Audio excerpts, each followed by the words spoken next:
자,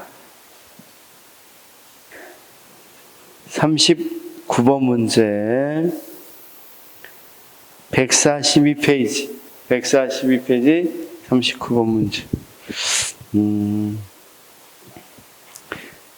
자, 형태론적 접근법은 효과적인 리더십 행동은 상황에 따라 다르다는 사실을 간과한다. 간과한다는 이 말 때문에 맞는 거죠. 그렇죠? 그래서 자, 다시 한번 리더십은 우리가 속성 또는 특성 이렇게 표현합니다. 그 다음 행태 또는 행위 이렇게 표현한다고 그랬죠. 그렇죠? 그 다음 뭐가 있다고 그랬어요? 상황. 그 다음 우리가 변형, 시험에 제일 많이 나오는 거 방금 봤다시피 변형적 리더십과 서번트 리더십 제일 많이 나오죠. 그러면 거기 변형적 리더십은 다시 몇 번 하다가 갑자기 거기 40번 특성론적 접근법은 성공적인 리더는 그들만의 공통적인 특성이나 자질을 가지고 있다고 전제한다. 맞죠? 특성론. 자, 상황론적 접근법은 리더가 어떠한 행동이 리더십의 효과성과 관계가 있는가를 파악하고자 하는 접근법이다. 자, 다시. 어떠한 행동이 이렇게 돼 있죠? 그럼 이건 어떤 상황이 아니라 어떤 행동이 이렇게 돼 있으니까 뭐가 되겠어요? 행태론 이렇게 나올 수 있겠죠? 자, 거래적 리더십은 합리적 과정이나 교환 과정의 중요성 맞죠? 변혁적 리더십은 카리스마, 개별적 배려, 지적 자극, 영감 그대로 맞죠? 변혁적 리더십에 따르면 리더는 부하로부터 존경심을 이끌어내는 카리스마를 가져야 한다. 맞고 변혁적 리더십에 자신감과 영감을 불어넣으면 조직에 대한 팀 스피리트, 팀 정신을 고무한다. 맞고 변혁적 리더십의 기존의 가정이나 인식에 벗어나 혁신적이고 창조적인 관점에서 문제를 재구성하고 해결책을 구하도록 자극하고 변화를 유도한다. 이거 맞다고 그랬죠? 47. 변혁적 리더십의 리더가 부하에게 특별한 관심을 보이고 특별한 관심을 보이고 각 부하의 특정한 요구를 이해해 줌으로써 부하에 대한 개인적으로 개별적 존중이라고 그랬죠?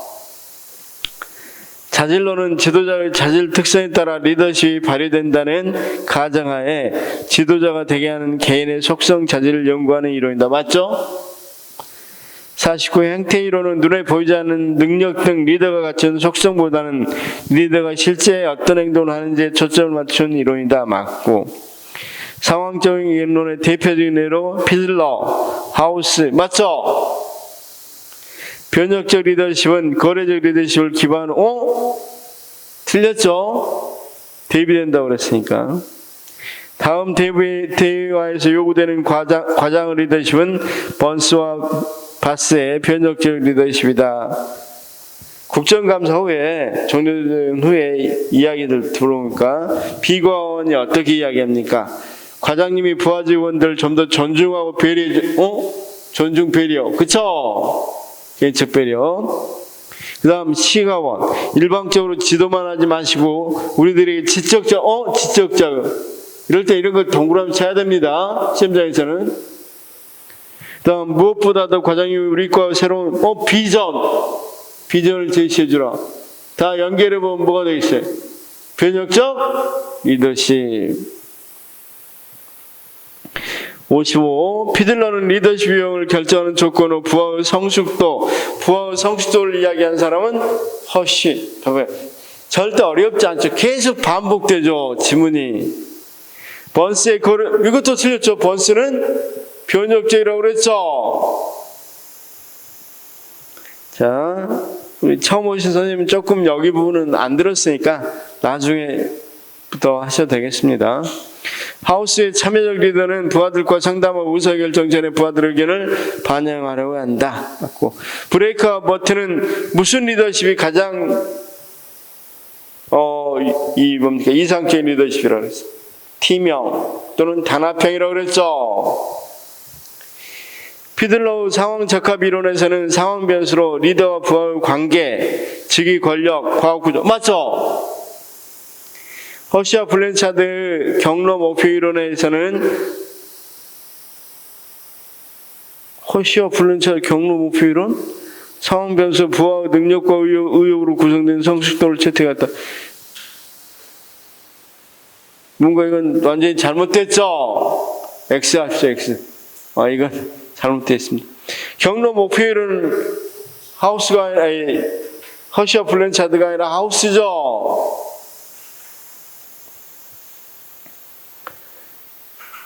제가 이건 뭔가 잘못한 거 옮긴 것 같기도 하고 일단은 이 문제 자체는 잘못됐죠. 하우스는 리더십을 거래적 리더십과 하우스가 하는 게 아니라 먼스와 베스라고 그랬죠. 59번에 하우스가 아니라 60번 브레이크와 모튼의 관리 격자 모형에 따르면 무기력형, 컨트리클럽형, 과학형, 중도형 팀형이라는 기본적인 리더십 유형이 도출된다.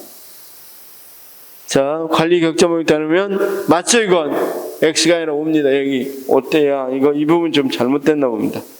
이 부분 맞습니다. O입니다. X가 빼십시오.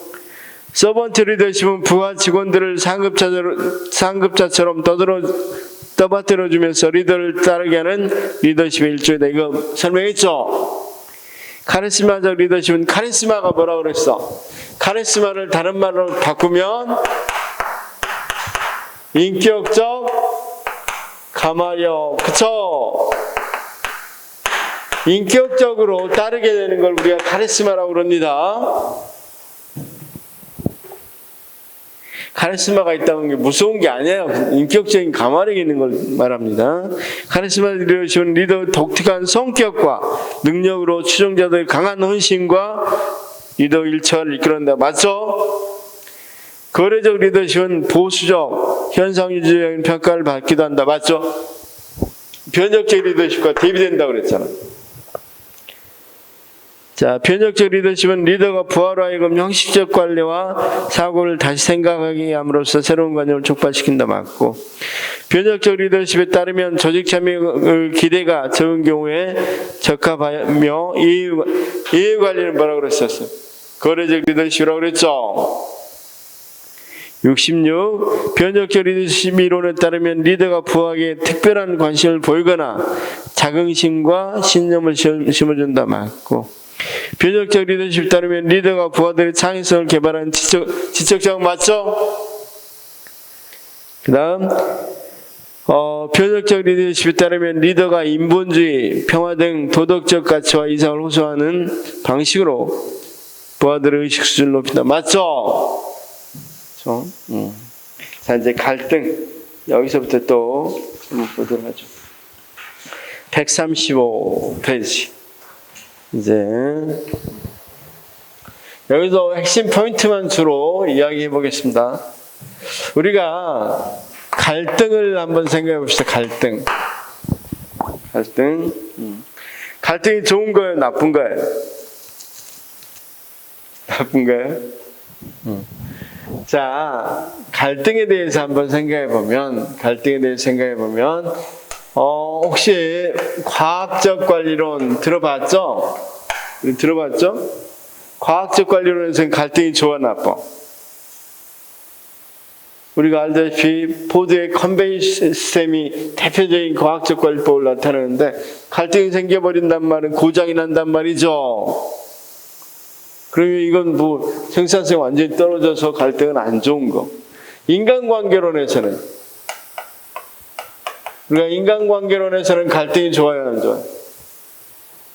갈등이 안 좋죠. 인간관계가 좋아야 사기가 높아야 생산성이 높은데 문제가 있겠죠. 그런데 우리가 사이먼이라는 사람의 행동과학이 나오면서부터 갈등을 다시 보게 됐어요.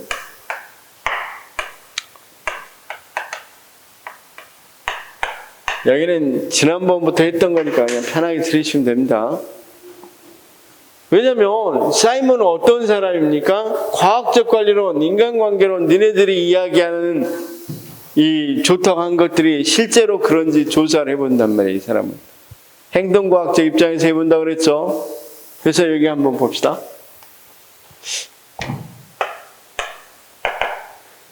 갈등 수준이 있었어. 갈등 수준. 갈등 수준이 낮고 높아요. 조직 효과성.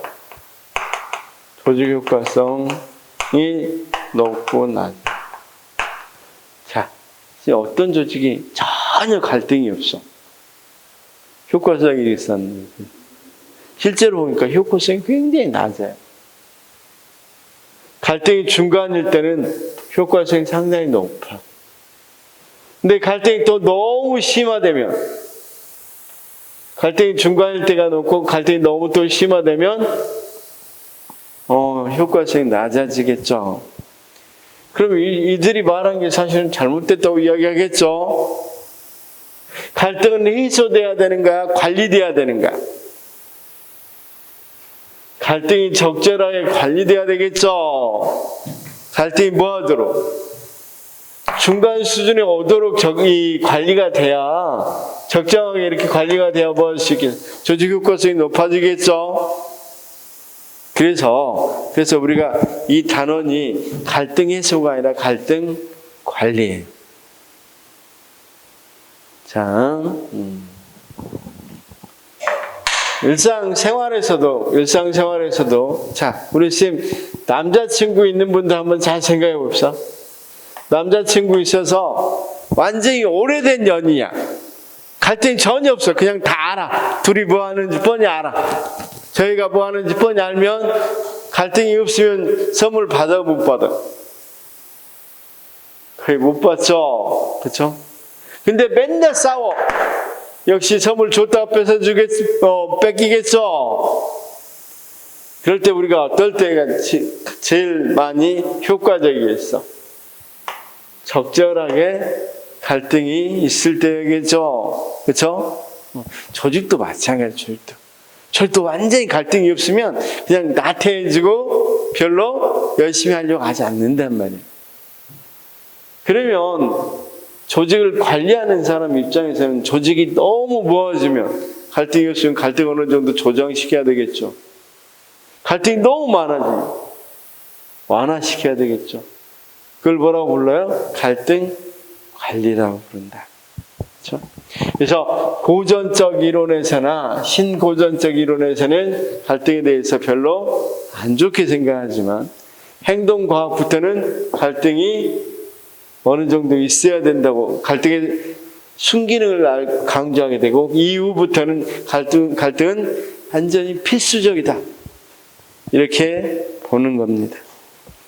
갈등의 변천에서 그런 이야기를 하고 있죠. 136페이지에 전통적 견해 표 봅시다. 전통적 견해는 갈등은 역기능만 있다. 그런데 행태론적, 여러분 알다시피 행태론적인 것은 행동과 행태론적인 대표적인 사람이 사이먼인데, 거기서는 뭐라고 이야기합니까? 갈등이 필요하다. 갈등이 있어야 돼. 수용론이 나왔죠. 그 다음 상호작용주의적 견해에서는 갈등이 필수적이고 갈등은 어느 정도 조장돼야 된다, 이렇게 이야기할 수 있는 거죠. 자, 그 다음 시험에는 많이는 안 나오지만 거기 폰디가 이야기한 의사결정 주체 간의 갈등에서 의사결정 주체 간 갈등의 유형, 소모적 갈등, 생산적 갈등, 그 다음 의사결정 주체 간의 갈등에서 개인 간 갈등, 개인적 갈등 하나, 조직 구조상의 갈등, 이런 식으로 갈등을 나눴다. 시험에는 크게는 안 나옵니다. 이런 게 있다. 거기 소모적 갈등하고 생산적 갈등. 갈등이 우리가 소모적 갈등은 부정적으로 일어나는 갈등을 말하겠죠. 생산적 갈등은 긍정적으로 일어나는 거. 그 다음 137에 있는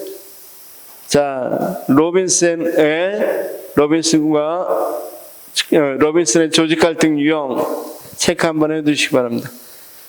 여기도 업무에서 일어나는 업무 갈등, 과정 갈등, 그 다음 관계 갈등이라고 이야기하죠.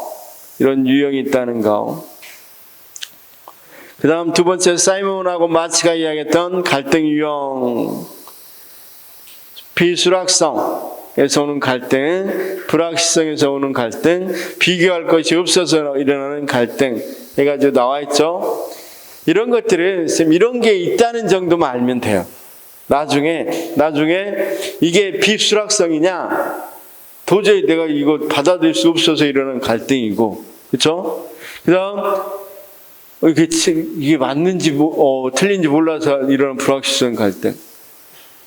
비교할 대상이 없어. 그래서 오는 갈등도 있겠죠. 자, 그다음 폰드의 갈등의 5가지 단계. 이것도 사실은 시험 문제 딱 한 번 나온 문제입니다. 그렇죠? 잠재 단계, 지각되는 단계, 느끼는 단계, 명백한 단계, 갈등이 예우가 되는 단계, 뭐 이렇게 나올 수 있습니다. 그렇죠? 그래서 순서만 조금 봐두시기 바라고. 잠재 갈등 정도만 봐주십시오. 잠재나 지각된 단계 정도만 봐두시면 되겠고. 갈등 해결에서 이제 시험 문제 좀 나오는 것 중에 하나가 토마스 모형 시험에 좀 나옵니다. 토마스 모형. 이것도 이겁니다. 이 모형입니다.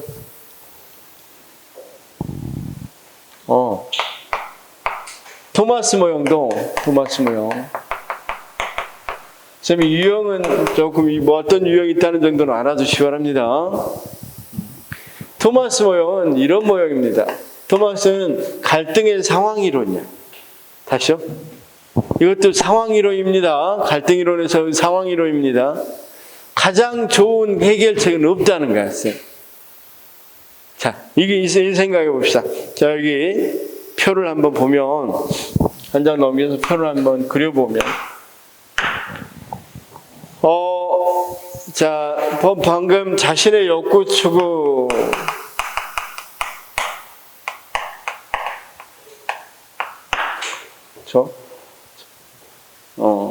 그 다음, 여기는 뭡니까? 타인의 욕구 추구. 그 다음, 여기는, 그래서, 비협조적이고, 협조적. 자, 여기는, 비주장적. 여기는 주장적. 그러니까 무슨 소리인지만 좀 알면 돼요.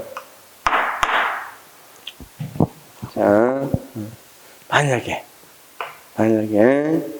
자, 이런 생각을 해봅시다. 이런 생각을 해봐. 그러면 비협조적이고 여기 자신의 욕구 충족을 만족하는 형태를 무슨 형태라고 써져 있어요? 강요형. 그쵸? 그 다음, 자, 둘 다 만족 못하는 상태를 회피형. 그 다음, 이쪽을 타인만 만족하는 걸 수용형. 둘 다 만족하는 것을 무슨 형이라고 불러요? 협력형. 둘 다 절반만 만족하는 걸 뭐라고 그래요? 타협형. 그렇죠? 자, 이건 갈등 이론의 무슨 상황이론. 자, 예를 한번 들어보겠습니다. 예를. 이런 거 할 때 선생님들은 어떤 입장에서 있어야 되냐면, 내가 CEO라면, 어차피 이건 관리론이니까 CEO라면, 그러면 만약에 자, 지금 회사가 굉장히 어려워요. 굉장히 회사가 어렵습니다. 회사가 굉장히 어려운데, 그래서 옛날엔 휴가를 보내줄 때, 휴가가 아니라, 뭐죠? 외부에 나가서 일하도록 하는 거 뭐라 그래? 출장. 출장을 보내줄 때, 완전히 호텔급을 잡아줬어요. 근데 너무 재정적으로 어려우니까, 호텔급으로 바꾼다 그러니까, 저 직원들이 반대가 심해요. 저 직원들. 그러더라도 어떤 것이 가장 효과적이겠어? 이 결정하는 것이 가장 강요형적인 갈등을 해결하는 것, 결정하는 것이 가장 효과적이겠죠? 그쵸? 자, 이걸 가지고 뭐 한다? 수용을 해버리거나. 회사가 어려운데 수용하면 망해버리죠. 둘 다 만족하려고 노력할 필요 있겠어, 없겠어? 자, 여기 한번 봅시다. 자, 우리 쌤이 남자친구 있죠? 자, 그럼 남자친구랑 싸웠어요. 우리 쌤 A랑하고 싸웠어요. 근데 이거 맨날 있는 싸움이야. 금방 하루 이틀 지나면 끝나는 거야. 그죠? 뻔해. 그런데 굳이 둘이 만족하겠다고 어떤 걸 빌려서, 레스토랑을 빌려서, 100만 원짜리 레스토랑을 빌려서, 자, 둘이 뭐 한단 말이야? 화해하기 위해서 서로 간에 뭐 하면서, 같이 식사하면서 화해를 했어. 그럼 둘 다 만족했죠, 갈등을? 근데 그렇게 하는 것보다는 훨씬 뭐 하는 거야, 그냥. 100만 원이나 들여서 할 필요 뭐가 있어? 2, 3일 후면 뭐 할 건데? 끝날 건데, 그쵸? 그럴 때는 뭐 하는 게 가장 좋겠어? 회피하는 게 가장 좋겠죠? 그러니까, CEO가 지금 이 부장하고 갈등이 있어. 근데 그 갈등 맨날 있었던 갈등이고, 굳이 뭐 할 필요 없어. 하루나 이틀 지나면 없어져, 바로. 맨날 했던 거니까. 근데 그걸 해결하자고 회식하자고 그래서 어디 회식집 가서 100만 원짜리 회식하고 있어. 바보짓이죠. 그럴 때 어떤 게 가장 좋겠어? 회피형. 자, 이랬어. 내가 주장을 했는데, 내가 잘못한지 알았어. 내가 과장들한테 막 혼을 냈는데 보니까 잘못 내가 판단한 거야. 결정을, 이 A 결정할 때 B 결정할 때를 가지고 나는 A 결정으로 선택했는데 보니까 내가 잘못한 거야. 그럼 빨리 뭐 하겠지? 양보해 주는 게 낫겠죠? 그렇죠? 이게 쉬워. 자, 이 조직에서 지금 막 갈등이 있는데 A하고 사장하고 부장들하고 갈등이 막 있는데 다른 회사하고 갑자기 경쟁이 붙었어. 그럼 뭐 해야 되겠어? 적당히 하고 내가 이만큼 반 양보할 거니까 당신도 이만큼 반 양보해서 타협하고 나서 이 다른 회사하고 서로 간에 경쟁하는 데 집중해야 되겠죠? 그럴 때 뭐가 좋겠어? 자, 혹시 우리 CM들 여호와 증인 여기는 없죠? 여호와 증인은 뭘 하지 않아요? 여호와 증인은 우리가 총기를 드는 것에 대해서 항상 반대하죠. 그렇죠? 그래서 여호와 증인이 그래서 군대 안 가겠다는 거야. 군대 안 가겠다. 그런데 자, 그러면 그들의 종교의 자유 중요해, 안 중요해? 그들이 생각하는 종교의 자유, 이건 헌법에 나오는 자유죠. 그런데 우리가 병역의 의무, 이것도 헌법에 나오는 의무로서 굉장히 중요하죠. 그럼 이 사람들은 어떻게 해야 되냐? 둘 다 한 가지를 포기할 수는 없잖아.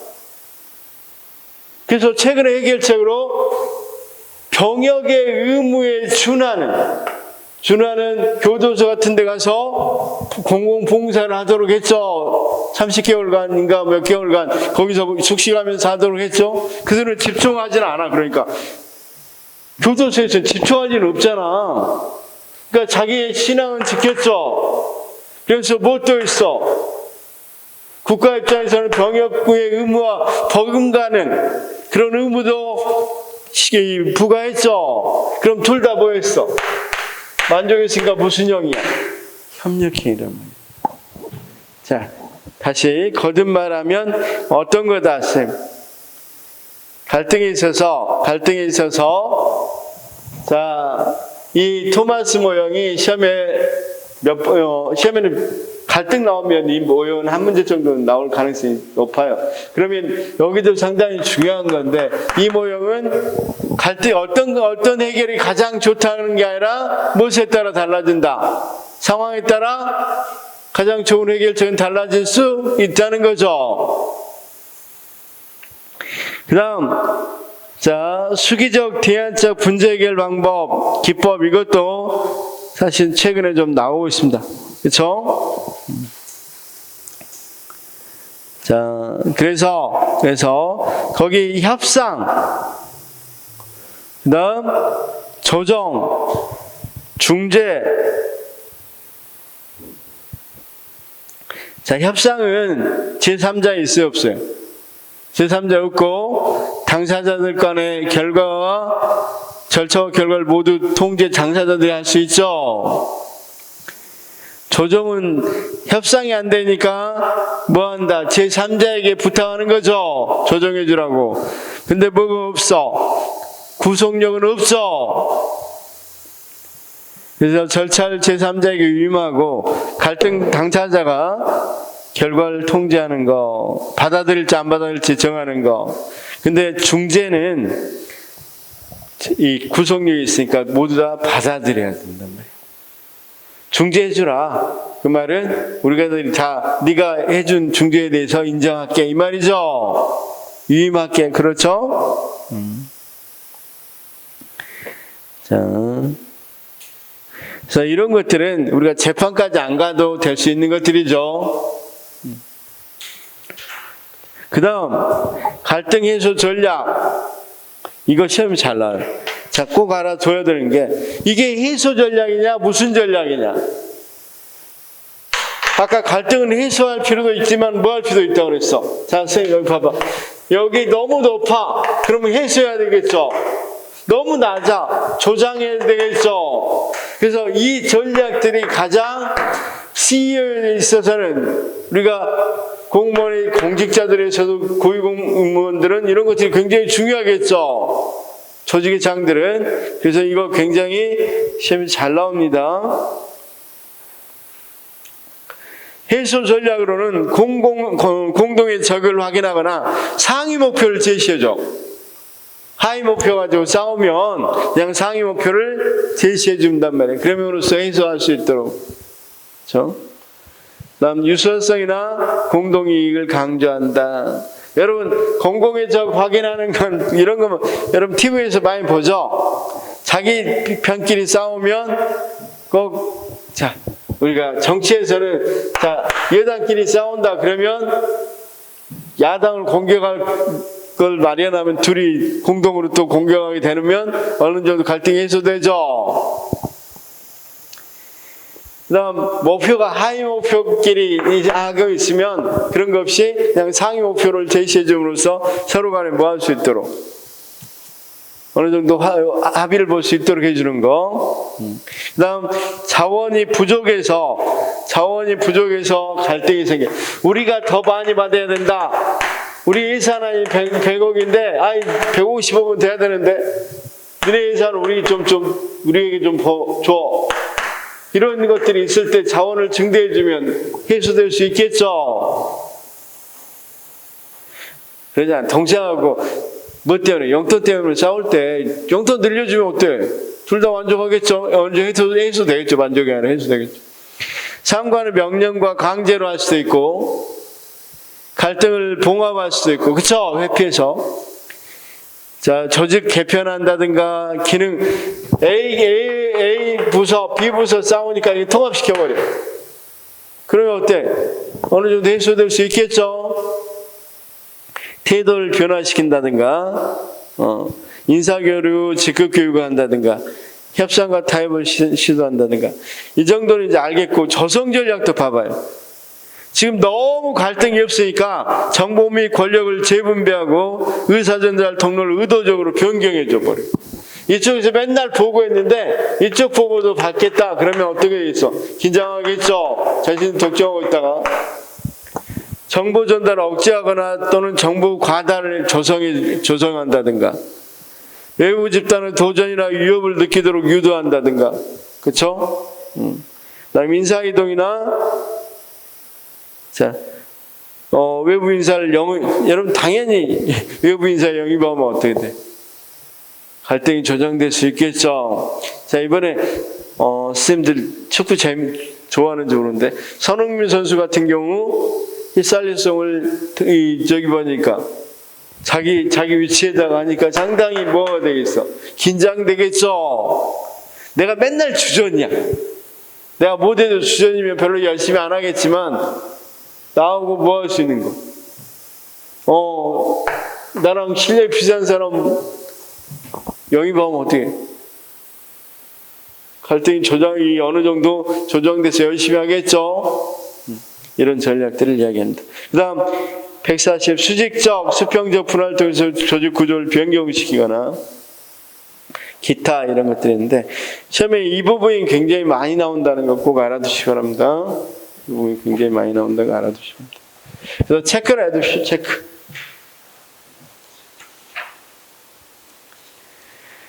자, 그러면 우리가 한번 문제를 풀어보도록 하죠. 143페이지. 조직 내 갈등에서 과업의 상호 의존성이 높은 경우 잠재적 갈등이 야기될 수 있겠다. 조직 내에 갈등이 있는데 일할 때 서로 간에 굉장히 의존성이 높을 때 어떻게 있어? 갈등이, 자, 이 일은 A라는 친구도 이 일과 관련돼 있고 B라는 친구도 관련돼 있으면 빨리빨리 해라고 서로 갈등 잠재력이 굉장히 높아질 수밖에 없겠죠. 전혀 A와 B의 갈등이 상호 의존성이 없어. 그럼 별로 갈등이 발생할 일도 없겠죠. 자 70. 조직 내 갈등에서 고전적 관점에서 갈등은 조직 효과성이 부정적인.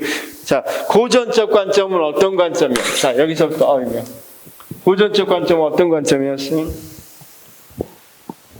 고전적 관점은 그렇죠. 과학적 관리론이나 과학적 관리론 관점이죠. 자, 이 말을 바꾸면 조직 내 갈등에서 과학적 관리론에서는 갈등은 조직 효과에 부정적인 영향을 끼친다고 가져간다. 맞죠? 조직 내 갈등은 의사소통 과정에서 충분한 양의 정보도 갈등을 유발하는 경우가 있다. 그렇죠? 그다음 조직 내 갈등에서 진행 단계별로 분류될 때 지각된 갈등은 갈등이 야기될 수 있는 상황 또는 조건. 아까 폰디 있었죠? 거기에서 지각된 갈등이 아니라 처음 상황 또는 조건은 잠재적이라고 이야기하죠. 다시요. 우리가 72번 풀기에서 폰디 한 번만 보고 오도록 하죠. 자, 거기 보면 137 보면 폰디의 갈등 5단계에서 보면 자, 거기 어떤 거 상황이나 조건 이런 것들은 잠재 단계죠. 그래서 상황 또는 조건은 잠재된 갈등이다 이렇게 볼 수 있겠고 73번 갈등 해결 과정에서 조직의 문제 해결력, 창의력, 융통성 등이 향상되는 순기능도 있다고 그랬죠. 갈등을 해결하기 위해서는 의사전달의 장애 요소를 제거하고 직원 간 소통 기회를 제공해 줄 필요가 있고 자, 여기서부터는 유형인데 직무 갈등을 해결하기 위해서는 조직의 자원을 증대하고 공식적 권한을 가진 상사하고 명령 및 중재 그리고 상호 타협 과정의 방법이 있을 수 있다. 자, 쌤 아까 이 부분도 이거 한 번만 보고 같이 풀어보도록 하죠. 아까 무슨 갈등과 무슨 갈등이 있다고 그랬어요? 직무, 과정, 그 다음, 자, 관계. 137페이지에, 로빈슨 봐봐, 로빈슨. 137페이지. 업무 갈등, 과제 갈등, 관계 갈등 있죠? 업무가 직무 갈등이야. 업무 갈등이 직무 갈등입니다. 그럼 거기 보면 다시 돌아와서 같이 봅시다. 75페이지 같이 보면 직무 갈등을 해결하기 위해서는 직무를 조정해야 되겠죠. 여기 같이 조직의 자원에 증대해주거나 상사의 명령 및 중재는 관계가 갈등일 때 일어나죠. A와 B가 관계가 안 좋을 때 뭐 한단 말이야. 이런 조치들이 있겠죠.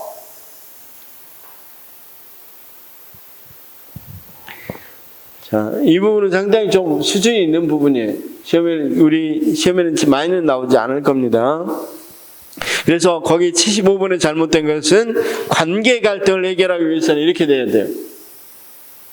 76번 과정 갈등은 상호 의사소통 증진이나 조직 구조의 변경을 통해서 해결할 수 있다. 77. 갈등은 조직 구성원의 사기를 저하시키고 부서원의 위화감을 조성할 수 있다. 그쵸? 78. 의사결정자가 각 대안의 결과를 알고 있으니까 불확실성이 있어서 갈등은 아니죠. 대안과 비교 결과 어떤 것이 최선 결과인지를 알 수 없어 발생할 수 있는 것. 비교할 게 없대. 비교할 대상이 없대. 그럴 때 우리가 비비교성 갈등이라고 이야기하죠. 갈등은 아까 사이먼과 바츠는 세 가지로 이야기했어요. 어떤 갈등? 비수락성, 불확실성, 비비교성. 그쵸? 그 중에 비비교성이다. 맞고, 조직 내부에서 발생하는 갈등은 전통적인 시각에서 갈등은 비용과 비함성을 초래하는 해로운 것이다. 맞죠? 아까 과학적 관리론, 인간관계론에서 그렇다고 그랬죠. 조직 내부에서 발생하는 갈등은 조직 내 하위 목표를 갈등을 해소하는 방법 중에서 하위 목표를 강조해야 돼, 상위 목표를 강조해야 된다고 그랬어. 상위 목표라고 그랬죠. 조직 내부에서 발생하는 갈등은 새로운 아이디어 촉발, 문제 해결 개선 등의 순기능이 있다. 맞고, 조직 내부에서 발생하는 갈등을 행태론, 사이먼이죠. 사이먼 시각은 조직 내 갈등을 불가피하고 정상적으로 관전한다. 맞죠? 조직의 갈등과 갈등 관리에서 수평적 갈등은 목표 분업 구조, 과부 상호 의존성, 자원의 제한 등이 중요한 원인으로 작용한다. 그렇죠? 우리가 수직적이 아니라 수평적으로 일어나는 거예요. 그 다음 조직의 갈등과 갈등 관리에서 조직의 상황에 따라 갈등을 용인하고 나아가 갈등을 조성 또는 조장하는 것을 조직 갈등 관리 전략 중에 하나예요. 맞죠? 아까 해소뿐만 아니라 조장하기도 한다고 그랬죠? 조직의 갈등과 갈등 관리에서 토마스의 갈등 해소 전략 중 타협형 갈등 관리는 갈등 당사자 간의 관계를 좋은 상태로 유지하면서 상호 간의 이익을 추구하는 상생 전략이다. 아까 여기 타협형이 아니죠. 완전히 상생 전략은 뭐였어요? 둘 다 만족하는 거. 협력형이죠.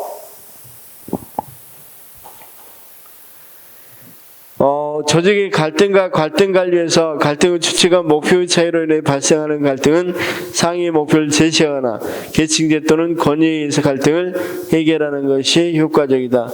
맞죠? 갈등과는 갈등 엮기론의 전통적인 견해에서 갈등 수용론의 형태론적 관점, 갈등 조작론의 순호 변했다. 아까 표 봤었죠? 봤었고. 88. 수능은 한 당사자가 자신의 관심사를 목표를 포기함으로써 다른 당사자의 관심사를 만족시키려는, 이거 아까 수능이래. 이걸 수능이라 했어. 협조성이라고도 하고 수능이라고도 해요. 갈등 해결법으로 상위 목표, 자원의 증대, 회피, 완화, 타협, 권위적 명령, 조직 구조적 변수가 변화가 있다. 아까 해결적으로 맞죠? 여기서 상위 목표하고 다운표 치십시오. 상위 목표. 거기 상위 목표 다운표 치고, 그러니까 상위 목표 제시하고 자원을 증대하고, 그쵸? 상위 목표 자원의 증대가 아니라 상위 목표 제시해주고 자원을 증대하고. 자, 상호작용적 관점에서는 조직의 갈등이 거의 없을 경우 환경 변화에 대한 적응력이 높아지므로 상호작용적 관점에서는 갈등이 반드시 필요하다고 그랬죠. 왜냐하면 이 거의 없을 경우가 있어야 어느 정도 적응력이 높아지고 효과가 향상된다고 보는 거죠. 쌤 거기 봐. 개인의 이기적인 태도, 기능의 업무나 특성에 따른 분업 구조, 제한된 자원의 하위 부서 간 공유, 업무 연계성이라는 타인과의 협조 필요성의 증가 중에서 행정 조직의 구조적인 측면에서 발생하는 갈등 요인이 아닌 것은 개인의 이기적인 태도는 구조적인 측면이 아니라 인간적인 측면이죠. 자, 92번부터 계속 갈등의 조성 전략은 조성 전략입니다. 해소 전략이 아닙니다. 표면의 공식적 및 비공식적 정보 전달 통로를 의식적으로 아까 그렇게 한다고 그랬죠. 갈등의 조성 전략은 갈등을 일으킨 당사자들에게 공동으로 추구해야 돼. 상위 목표를 제시해버리면 해소 전략이죠. 갈등의 조성 전략은 상황에 따라 정보 전달을 억제하거나 지나치게 과장한 정보를 전달한다. 갈등의 조성 전략은 조직의 수직적, 수평적 분할을 통해서 조직 구조를 인정한다. 그래서 아까 해소냐 조성이냐 이거 잘 구분해놔라고 그랬죠.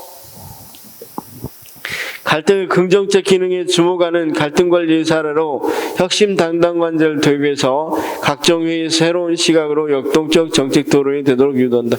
좋은 긍정적인 거죠. 갈등은 긍정적 기능에 주목하는 갈등관리 사례로 구매 부서에 대한 의존성을 낮추기 위해서 소규모 물품 구입 예산에 대한 각 부서의 집행 자율성을 높인다. 그러면 구매 부서의 의존성을 낮추기 위해서 소규모 물품 구입에 대해서 각 부서의 집행 자율성을 높여버리면 더 많은 비용만 들겠죠. 아니, 물품을 구매할 때 대량으로 구매하면 굉장히 싸잖아. 근데 그걸 갈등이 많다고 전부 다가 각자 부서에서 알아서 해. 그러면 비용만 엄청 들어가겠죠. 갈등의 긍정적 기능에 주목하는 갈등관리 사례로 민간 경력자 관계 채용 확대, 경력 개방형 직위 지정 운영으로 민간 임용, 이건 좋은 갈등이죠.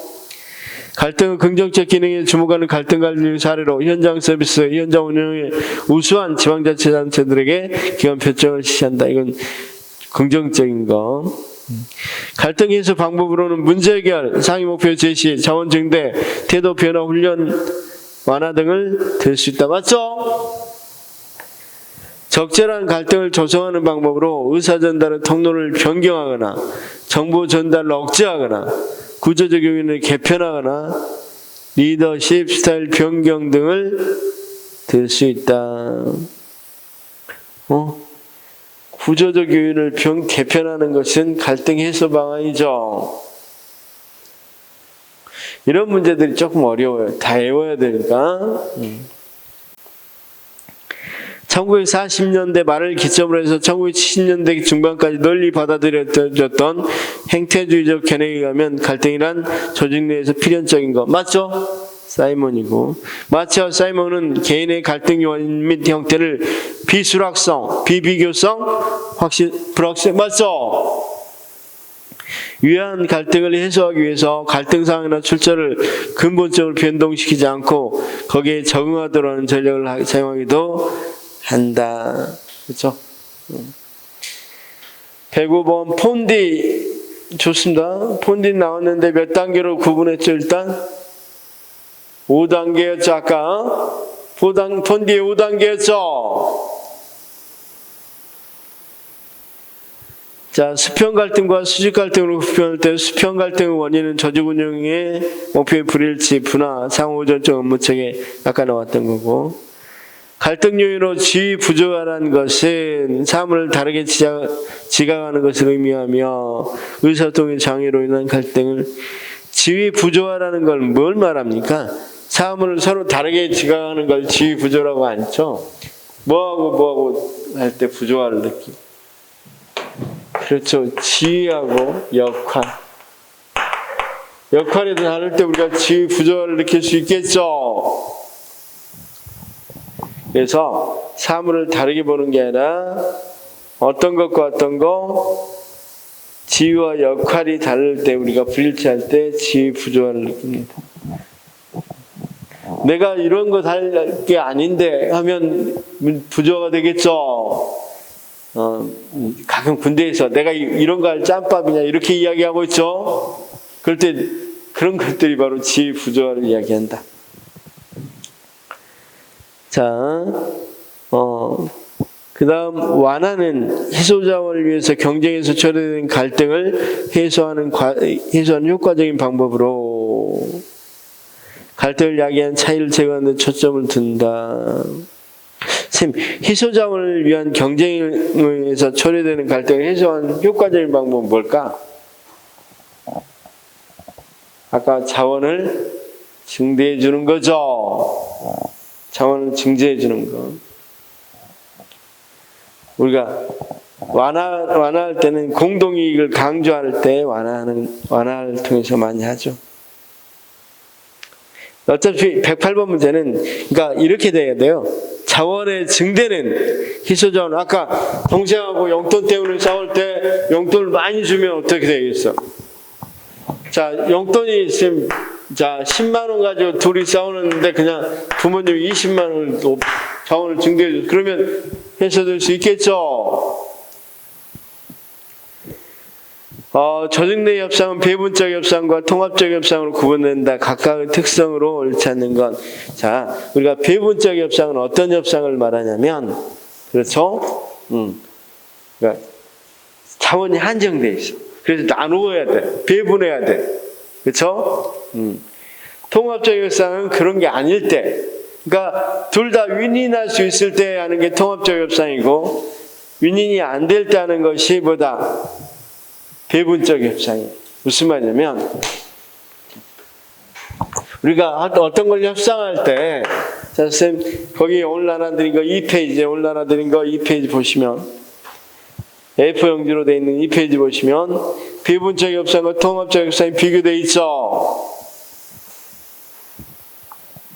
그래서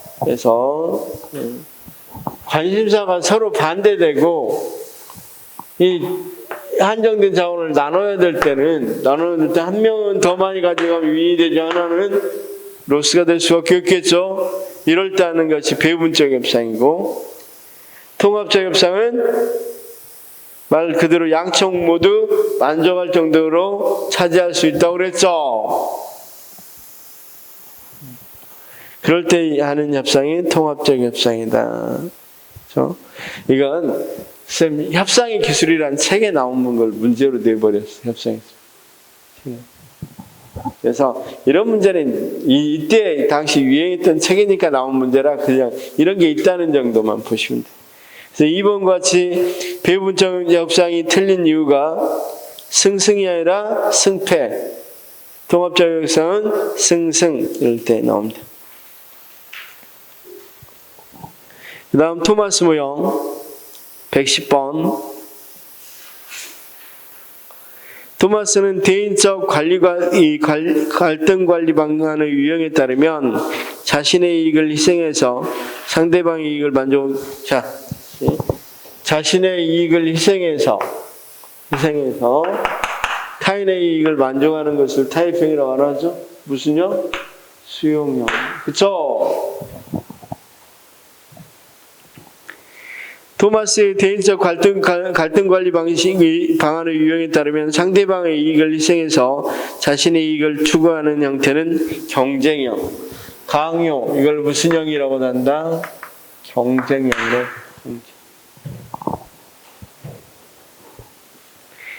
자, 대인적 갈등 관리 방안의 유형에 따르면 자신의 이익과 상대방의 이익 모두 무관심하는 걸 회피. 맞죠? 자, 모두 만족시키는 걸 협력, 협동, 그렇죠?